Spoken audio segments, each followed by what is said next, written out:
आखिर नारद मुनि कभी एक जगह क्यों नहीं रुकते? उन्हें तीनों लोकों में निरंतर भटकते रहना क्यों पड़ता है? शायद ही आपने कभी कोई ऐसा पुराण या कथा सुनी हो जिसमें देवर्षि नारद की कोई भूमिका न हो। आखिर ऐसा क्यों है?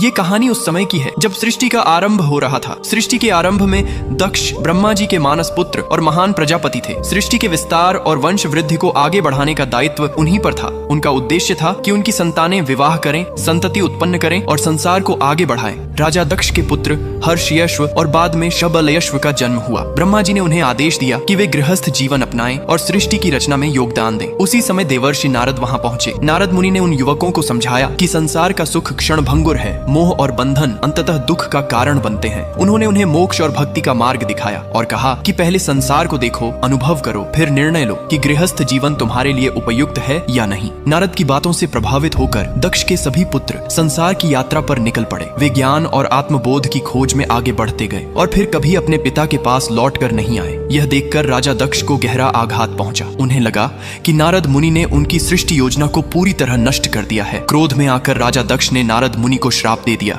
जैसे मेरे पुत्र कभी घर लौट कर नहीं आए, वैसे ही तुम भी अब कभी एक स्थान पर स्थिर नहीं रहोगे। तुम्हें जीवन भर लोक लोकांतर में भटकते रहना होगा। इस श्राप के बाद नारद मुनि का कोई स्थायी निवास नहीं रहा। वे एक अनंत यात्री बन गए और स्वर्ग, पृथ्वी और पाताल तीनों लोकों में भ्रमण करने लगे। लेकिन यही श्राप आगे चलकर उनका धर्म और कर्तव्य बन गया। जहाँ जहाँ नारद मुनि गए वहाँ उन्होंने धर्म, भक्ति, ज्ञान और आत्मबोध का संदेश फैलाया। नारद मुनि को कललावे नारद भी कहा जाता है क्योंकि वे कभी चुप नहीं रहते। वे देवताओं के बीच संवाद कराते हैं। कीर्तन और भक्ति संगीत के वे आदि गुरु माने जाते हैं। शायद ही कोई पुराण कथा हो जिसमें देवर्षि नारद की भूमिका न हो। तो कमेंट में लिखें नारायण नारायण।